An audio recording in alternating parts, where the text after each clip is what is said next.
We got the Dynasty buy or sell That's right, baby. offseason edition today, and we are looking at running back Michael Carter coming off of his rookie season. To be honest, he was pretty good as a rookie. Michael Carter, 639 rushing yards, 4.3 yards per attempt, 4 touchdowns on the ground, 36 passes or receptions in the air on 55 targets, 325 yards, which means he was just shy of 1,000 total yards, which is pretty impressive for his rookie season, a 4th-round pick. Running back 29 finished, although he did miss 3 games. So, Badake, we have to decide if we are buying or selling. Buying meaning I want more stock of him, or selling meaning I want to get value for him now and trade him away. So where do you sit on this Michael Carter train? Yeah, look, I love Michael Carter, and I want you guys to buy, to be completely honest. And I know the worrying concerns around Michael Carter back and what's going to be happening in the draft. There's so many questions, but I guess let's really look into it. Let's really dive deep into really understand why people are worried. So the biggest concern is that the Jets could be drafting a running back. You know, that can be a Breece Hall, a Kenneth Walker, Isaiah Spiller, anyone. It could just be anyone. Okay, and then the expectation is that Michael Carter is going to be, is going to be a running back by committee, or he's just going to lose touches or just be the pass catching back, which I personally don't believe is the worst thing that can happen. And maybe it will suck for the people that maybe took him at a high draft capital, maybe the past year in their rookie drafts, rookie mock drafts, or rookie drafts, or anyone that got him really early in a dynasty startup, and that would suck in this scenario for you, depending on how high you got him. But if you got Michael Carter at a good price, maybe late in your rookie drafts, why not try and go get Michael Carter now? The expectation, and I believe you can get him on the low right now because of everyone's worried. They're trying to just get rid of him or sell him as high as possible, because the concern is that they're going to draft a running back and it's going to be a running back by committee. Let's really look at all the teams that are running back by committees and who Michael Carter is in those roles. So Aaron Jones, AJ Dillon. Michael Carter is Aaron Jones, or should have the Aaron Jones role. Okay. Zeke and Tony Pollard should have the Tony Pollard role. Antonio Gibson, J.D. McKissick should have the J.D. McKissick role. And then Nick Chubb and Kareem Hunt should have the Kareem Hunt role. Okay, the thought process is that if they do get a running back, I think it's okay. Why not still go out and get it? Because everyone right now is seeing these roles in the running back room starting to change, starting to become more of a 2 running back, and everyone is loving. I know Zach loves an AJ Dillon. I know Zach loves a Tony Pollard. Those are the 2 I can really vouch for. I think I can say with confidence that he really likes. Yeah. So why not try and get someone like Michael Carter that can play those roles? Once again, completely different offense. Every single team has a completely different offense. Is that where the Jets going to go? I'm not sure. But I am confident in the talent and what he can do. We saw that this past year. He had a decent game, and he had caught 55 catches out of the backfield, and I think that can go up. That was 55 higher. Targets. 55 targets. So 36 receptions, over 55 targets, and I think those targets can go up even higher, even more. I can see him hitting hopefully, I'm maybe being too ambitious with 70, 80, but why not? With another pass catcher coming in? With a true RB1. If we get Breece Hall, is Breece Hall going to be the all down back? I think he should be, but I do believe Michael Carter will come in as a reliever, could play the J.D. McKissick role, maybe be a 3rd down guy.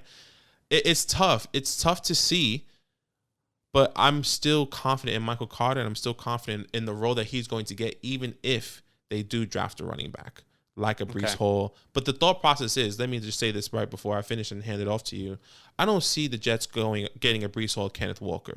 I see them more going an Isaiah Spiller, a Jerome Ford, Rashad White, if they really wanted to go that way. It may be a bigger back of Brian Robinson, somebody like that can take the 1-2 carries, and then Michael Carter comes in. I think if they get a Breece Hall, that's fantastic. But it's really hard for me to actually envision that and have that come true. So that's my thought process right now. I know I didn't give that much stats, but that's how I'm feeling. That's where I think we're going to go. Anyways, continue. I'm not sure that the whole community thinks that the Jets are going to draft a running back, though. I think it's just a thought that I've brought forward. I'm not sure that I've heard that around. I think because when I was doing this research, you see everyone in You know, like we tried to see. I don't go and watch other people's videos, but I wanted to see what people thought of Michael Carter first, because I already knew I loved him, and the community was like, these are, you know, you find these videos, Michael Carter, he's in those videos that it says top 5 running backs to sell, top 5 running backs to get rid of your team before the NFL draft. Like it's scary. It's scary. Like I don't know if I wanted, you know, and I think the community is high on that. So okay. Yeah, I haven't seen that around. So, but I understand where you're coming from. I was on board with all of these comparisons that you brought, except for the Aaron Jones, AJ Dillon, because in that scenario, like Michael Carter's never Aaron Jones, you know? Oh, I said Michael Carter's AJ Dillon. Did I say Aaron Jones? You said Aaron Jones. Sorry, excuse me. So then AJ Dillon, you know, Dillon. So as far as their value, sure. You know, we have to keep in mind that those are all really good offenses that you brought up, though, right? With Aaron Jones, AJ Dillon, Green Bay, we're talking Dallas, we're talking Cleveland, Washington, I guess, is the outlier there. Look, at the end of the day, I don't feel secure enough in Michael Carter to really suggest buying him. So that would lead me to suggesting a sell. Yeah, we do need to talk about the modern running back room. So much has changed in the NFL. There's not this one guy who normally has his hand on the backfield. There normally is a running back duo. And if we look at running back rooms that are split right now, it's quite significant across the league. So Buffalo, Miami, New England, Cleveland, Houston, Kansas City, Philly, Washington, Dallas, Green Bay, Atlanta, Los Angeles Rams, I would argue, are a running back by committee at this point. And that leads me to my next question. Like, are the Jets truly set at running back? And it's funny because you were saying, if they draft Brees, is he going to take over the workload? And then you even caught yourself and you were like, well, yeah, he probably would. That's my worry. That is my worry. Like, if they draft... I just don't believe they'll draft someone like Brees. Sure. But well, look, it'd be crazy if they draft Brees, if they draft Kenneth Walker, even if there's a lot of late round running back talent here. And there's so many people that I could think of. Dameon Pierce, Jerome Ford, like we had talked about, Tyron Davis Price, which I've been starting to like a little bit more. There's so many running backs that we can point to that would significantly hurt Michael Carter's value. Michael Carter was fantastic as a rookie. I mean, there's so many stats that we could point to. Like, he almost had 1,000 yards and he still missed 3 games. He was quite impressive. Although if you look at the splits where the game plan was around surviving and the other game plan that was around building around Zach Wilson, right? Like he was significantly different as a fantasy asset, and he was much worse when the game plan was let's build around Zach Wilson. And with most, I think we all expect 100% a new wide receiver to come into town. So I'm not sure that we're seeing more targets from Michael Carter. 55 seems reliable, but I'm struggling to see this Alvin Kamara, you know, top 12 type target workload for Michael Carter. I think he's a really, really good running back. I think he's a great talent.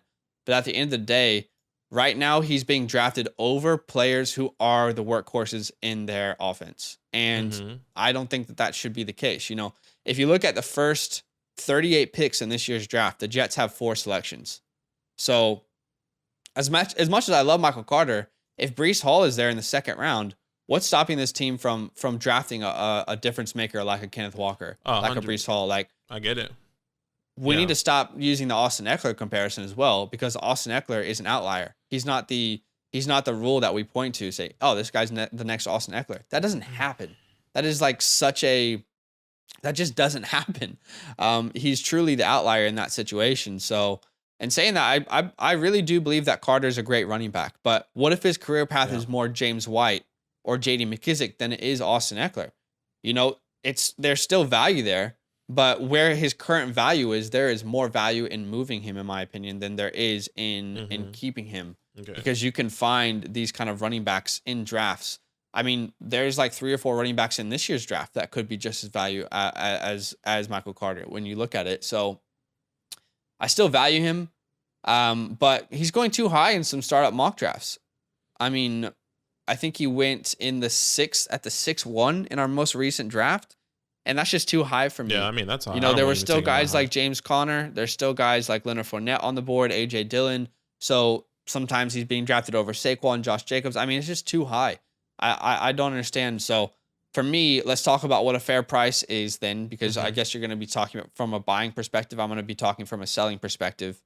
Can I get any 2023 first? Pull the trigger. It's probably not going to happen, though. In 2022, can I get any first from the 108 to the 112? I do think that some teams would be willing to give that up for what they saw in Michael Carter as a year one. However, if I can utilize draft picks or even straight up for some of the following running backs, I would do it. So Josh Jacobs, I would do that if I can make that move happen, if I need to throw in a second. Saquon Barkley, A.J. Dillon. I mean, again, Michael Carter's being drafted ahead of A.J. Dillon in almost every startup draft right now, and I think that's the wrong move. So you could do that that swap straight. And then if I'm a win now team, Leonard Fournette and James Conner, I would much rather rely on those guys than Michael Carter at this moment. It's not that I don't believe in Michael Carter. He absolutely could break the mold and become the next Austin Eckler. I think he's a fantastic running back. I loved him as a prospect. But if it's not this year, it's next year. Like if it's not this offseason, it's next offseason.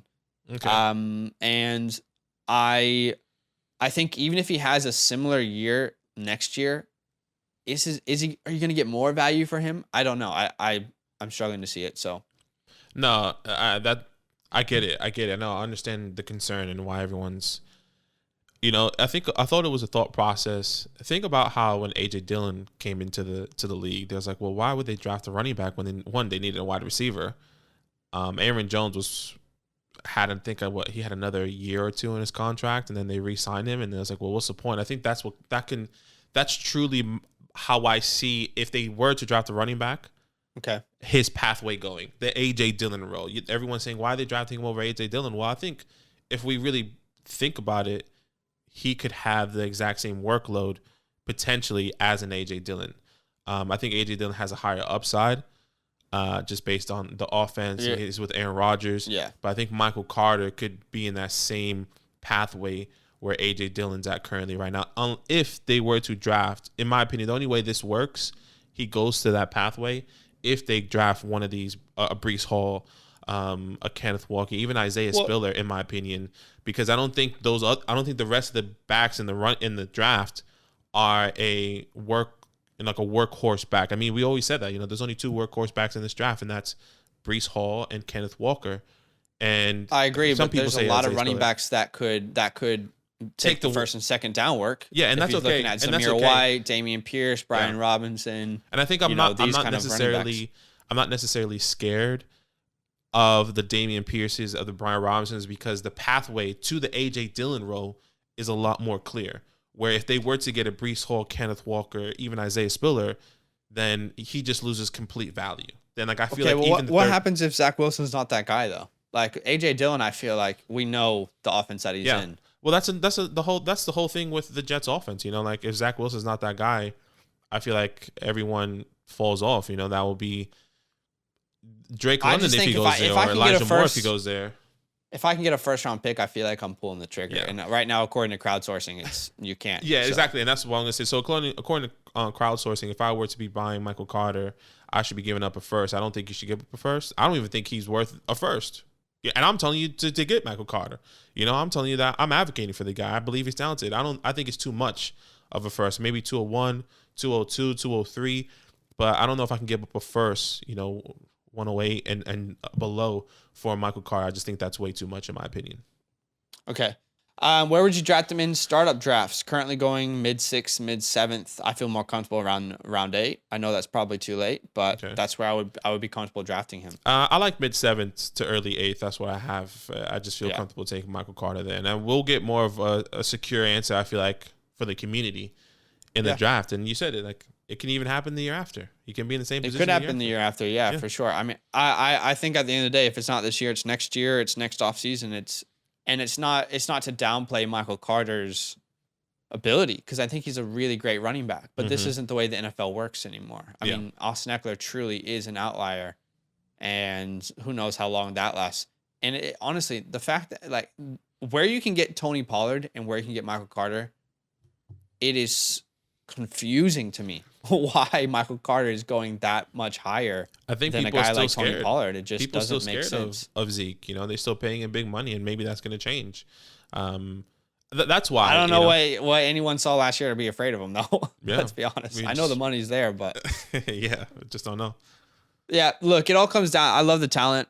I just don't think he's the complete running back that would, like, if there's ever an elite running back talent on the board, as a Michael Carter owner, I just feel like the Jets could be like, yeah, this could really change our offense. And if you put a Breece Hall in that Jets offense, that does wonders for Zach Wilson. We can't 100%. underestimate what a true elite running back would do for this offense. The pressure that it would take off from Zach Wilson.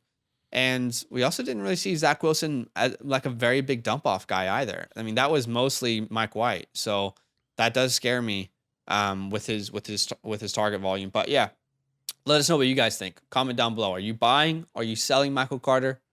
Hold him. Let us know in the comments below. Yo, what's good? What Thanks up? for watching. We got a lot more videos. A lot more. If you want more videos, Watch now, it. You can also subscribe Right now. if you want to. You need to. And lastly, don't forget that you can sign up to support the show and get exclusive content by going to patreon.com/FantasyLandFam.